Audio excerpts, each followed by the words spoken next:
The next topic we're going to cover is the raw materials that sawmills buy and the products they produce. We're going to start out with a couple of key terms. The first is roundwood. The definition of roundwood is logs of any size that may be cross-cut to length but haven't been otherwise sawn, split, or chipped. We use this term roundwood to describe any raw logs that are being harvested from the forest. There are many different types or classes of roundwood, and those different types of roundwood are used to make different end products. Certain sorts of roundwood are worth more than others. We've got higher value and lower value types. Can you think what might be some factors that impact if a roundwood is a higher value or a lower value?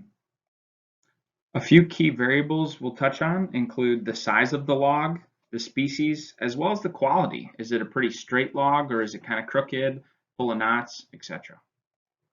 There are two types of roundwood we're going to touch on. The first is saw logs. Saw logs are at least 12 inches in diameter on the small end of the log and 8 foot long. And then the other type is saw bolts. Saw bolts only need to be 6 inches in diameter. And they're typically used, because they're smaller, they're used by a different type of mill to make different products than what are made out of saw logs. The next term we're going to define is a sawmill. So a sawmill, first and foremost, is a manufacturing facility. And secondly, the main focus of a sawmill is to turn round logs into square products.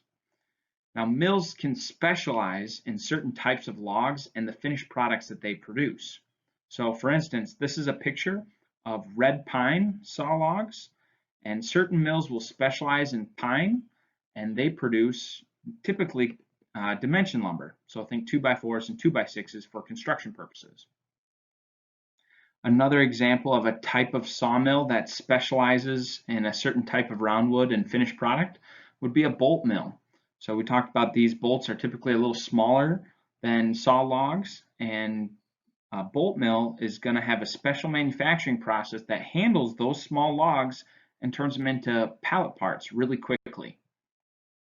Another really unique example of a type of sawmill that specializes in both the roundwood it uses and the finished product it makes is a stave mill. This is a picture of white oak stave logs. They're very straight, and it's a high quality type of roundwood. White oak has a unique wood property in that it doesn't allow liquid to soak through or across the growth rings of the tree. Because of this property, stave mill does a special manufacturing process called quarter sawing, and what it does is it allows them to make these barrel staves. And barrel staves are the wooden parts of the barrels that are used for aging liquids like whiskey and wine. And because of that wood property, they're watertight barrels and they won't leak. Alrighty, so we have just gone over a couple different types of sawmills that specialize in both the types of roundwood raw materials they use, but then also the finished products they produce. For the rest of this presentation, we're going to focus in on grade hardwood sawmills. Grade sawmills are the most common types of sawmills we have in the state, and they use saw logs like this picture here to produce grade hardwood lumber. Now we'll talk more about what grade hardwood lumber is in future slides, but it's really important that from here on out throughout the rest of the presentation, when we use the term sawmill, we're referring to a grade hardwood sawmill. So what is this grade lumber that grade sawmills produce? Grade lumber is lumber that is manufactured for top visual quality and maximum value. The really important point here is this top visual quality. For grade lumber, we care about how the board looks, not just its strength properties. It's important that we differentiate grade lumber from dimension lumber. Dimension lumber is made from our softwood tree species. Think red pine, spruce, and firs. Where our grade lumber is manufactured from our hardwood tree species, the oaks, the maples, walnut, cherry, etc. Dimension lumber is sawn and surfaced to standard sizes. So when we go to Menards and buy 2x4s or 2x6s, They're all surfaced to the exact same size, both in thickness and in width. And then that lumber is used in structural applications. So the walls in our houses for studs or in our roofs, we use dimension lumber in strength type applications. You don't see them, so we care more about how strong the board is versus how it looks. For grade lumber, we saw boards still to standard thicknesses, but we saw them to random widths. So if we have a bunch of larger diameter logs, we can saw more wide boards because we have a bigger log to work with. Grade lumber, once it's sawn, is rough, and then it gets dried and surfaced to, again, that standard thickness, but a random width. And then it gets remanufactured into things that we see. So for instance, this chairs and table or a cabinet. This picture here shows a lot of different grades of lumber in our house and in this kitchen, whether it's the flooring, the cabinets, the island, the trim around the windows and doors, as well as the blinds. So we use grade lumber and dimension lumber both in our homes, but the dimension lumber we don't see and we care about just the strength properties, versus grade lumber is used on the surfaces we see in our home, and we care about the aesthetics of those pieces of wood. One of the fascinating and sustainable aspects of the hardwood lumber industry is that all parts of the logs are utilized, and that grade lumber is not the only product that sawmills make. For instance, on this cross section of a log, what part is on the outside and wraps around the tree? That's the bark, right? Yeah. So now think, instead of what parts of the log, what about what products of the log, or what can the bark be used for? Once the bark is removed, it is often sold for landscape mulch, or else it can be burned for biomass, heat, or electricity. Bark is a very plentiful source of renewable energy if we choose to use it. Inside from the bark is a light colored ring. This outer band is the sapwood and is sawed first on each face or side of the log. This first cut produces what's called a slab. The slab is round on the outside, like the curvature of the log, and flat on the inside from the saw cut. This slab is chipped, and then those wood chips are used for maybe landscaping or burned for energy. But most of the time in Wisconsin, these wood chips get sold to pulp mills, who will then pulp those wood fibers to make the raw stock for making paper products. Once the slab is removed, the next product produced from the log is the clear lumber.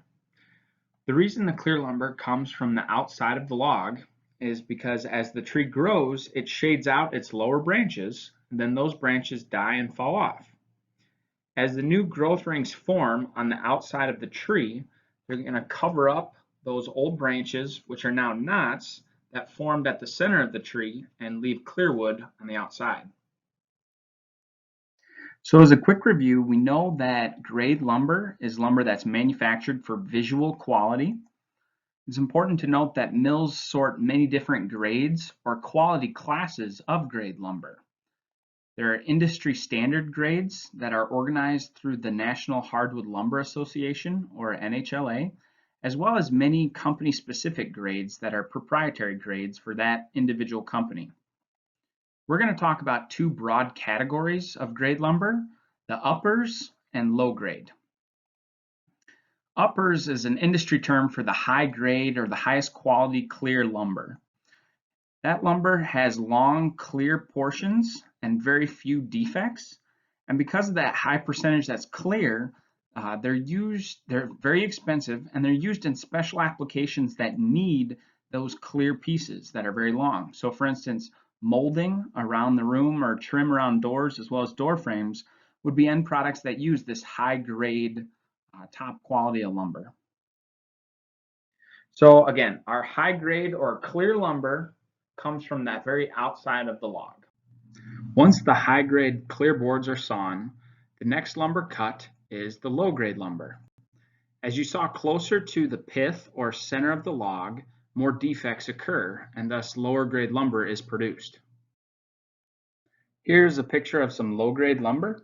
These boards are going to be less expensive than the upper grade lumber because they have a lower percentage of clear wood, and the clear areas are smaller in size. It's really important to note that the clear wood on low-grade lumber is just as good as the clear wood on the high-grade lumber, but it's in smaller portions. And that's okay for certain end products. For instance, wooden furniture, like this chair, you don't need an 8-foot clear portion to make these chair legs. And so it's better to use the low-grade lumber that is less expensive to make the smaller parts.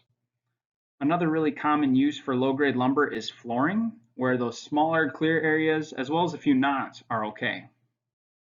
Once the low-grade lumber is removed, just the very center of the log remains. The wood in the center, around the pith, has the most defects and is turned into industrial products. For industrial products, the appearance of the wood doesn't matter as much as the size and strength of the wood. A couple examples of industrial products. One includes railroad ties, which are usually sawn to about 7 inches thick and 9 inches wide, and then they're dried and treated to support our rail infrastructure. Another example of an industrial product would be pallet cants. Pallet cants are smaller than railroad ties. They're cut to 4 inches thick and 6 inches wide, but they still contain that very center of the log, that pith, where all the defects are. And so then that pallet cant is sold to another company that'll be making pallet parts. Then that cant is fed through a series of saws that will cut all the boards for the pallet in one pass. So those are pretty much all the products from a log, but we're forgetting one last byproduct. Can you think what it is? The answer is sawdust. Sawdust is created every time the log is cut and is often used for animal bedding as well as making wood pellets for heating homes and grilling food. That was a quick look at some of the raw materials that are harvested from our forests as well as the different products that are produced from those logs. Here are a couple questions to review what we've learned in this section. Go ahead and pause the video, and once you have your answers, you can move on to the last video.